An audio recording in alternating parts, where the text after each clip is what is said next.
Hi, everyone, and welcome back to Money Girl's Quick and Dirty Tips for a Richer Life. I'm Laura Adams. In last week's show, I told you about the limited situations in which you're allowed to take a withdrawal from a workplace retirement plan, such as a 401k or a 403b. I mentioned that taking a loan from these types of plans might be a better option in some cases. However, taking a loan from your retirement account isn't necessarily a wise decision either. We'll take a look at the potential dangers and the rules for borrowing from your workplace retirement account.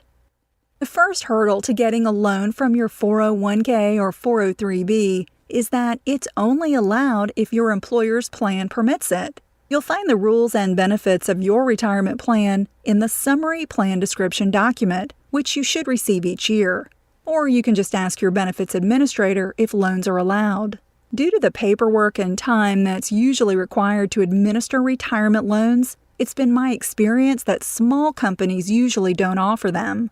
If you can borrow from your retirement plan, there's a ceiling on how much you can take out. You're generally limited to borrowing no more than 50% of your vested account balance, up to a maximum of $50,000. So if you have $10,000 that's vested, you can only borrow a maximum of $5,000 or 50% of your account. Your vested balance is the amount of money in the plan that you own. You're always fully vested in your contributions, but amounts from your employer, such as matching funds or profit sharing, are usually subject to a vesting schedule. An employer could vest their contributions after you've been employed for a certain period of time, such as 1 or 2 years. That's known as cliff vesting. Or they could offer graduated vesting, where you receive 20% each year over a 5-year period, for example. Money that you borrow from your 401k or 403b is penalty-free if you follow all the rules, but it's not interest-free. The interest you pay gets added to your account balance, and the rate is specified in your plan document.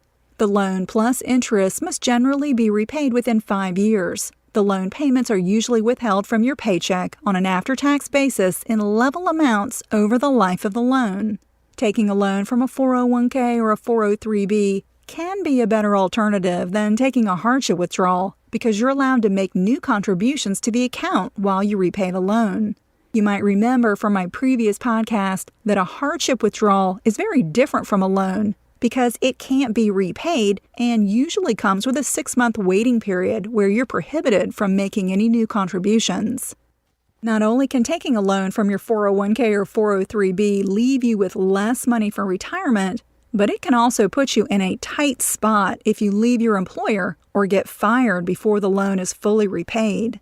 If you're younger than 59 and a half and lose your job while you're repaying a loan, the entire outstanding balance is due right away, usually within 60 to 90 days. If you don't pay the entire loan back by the due date established in your plan, the outstanding balance is considered an early withdrawal, subject to ordinary income tax plus a 10% penalty. So be sure that all is well with your job before you decide to take a retirement account loan. Another disadvantage to taking a loan from your retirement account is that the interest you pay isn't tax deductible. If you plan to use the money to pay for education or to buy a home, for instance, you'd be better off getting a student loan or a mortgage. That's because a mortgage, a home equity loan, and a student loan all come with a tax deduction for the interest you pay, which allows you to reduce your taxable income and save money on taxes. Additionally, the interest rate on a mortgage or a student loan may be lower than the interest rate you have to pay back to your retirement account in some cases. In addition to paying interest, when you take a loan from your retirement plan, you'll probably also suffer a loss in earnings by taking the money out. Here's an example. Let's say you borrow $5,000 from your 401k and miss out on the 6% growth on those funds. If you have to pay 7% interest on the loan when you repay the money back to your account, you might think that the additional interest you're adding in would be enough to cover your losses. However, if you repay the loan on time and have another 35 years to go before retirement, it's likely that you'd still miss out on over $8,000 of growth in the account. If something unforeseen happens and you don't repay the loan on time, making it an early distribution, you'd face income taxes plus a 10% penalty. In that case, you could potentially come up short by over $47,000 by the time you retire. I used a 401k loan calculator to get these numbers. You can go to moneygirl.quickanddirtytips.com for links to everything that I mention in the show, plus additional resources. Use a 401k loan calculator to easily run the numbers for your situation to see the long-term consequences of taking a retirement account loan. Whether you should take a loan from your 401k or 403b depends on your circumstances and how you plan to use the money.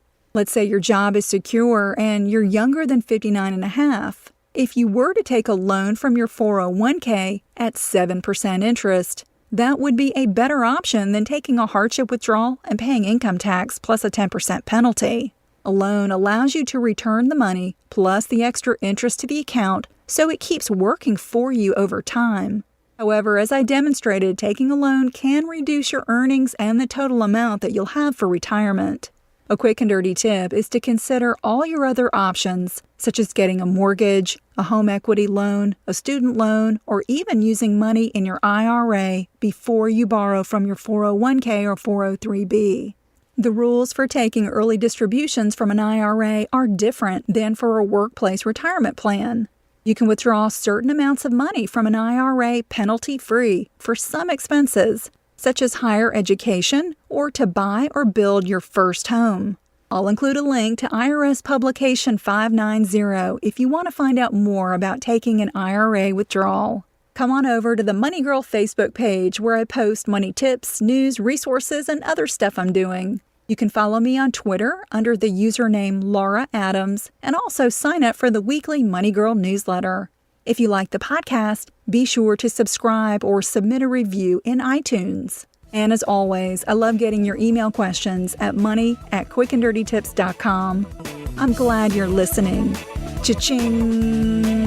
That's all for now, courtesy of Money Girl, your guide to a richer life.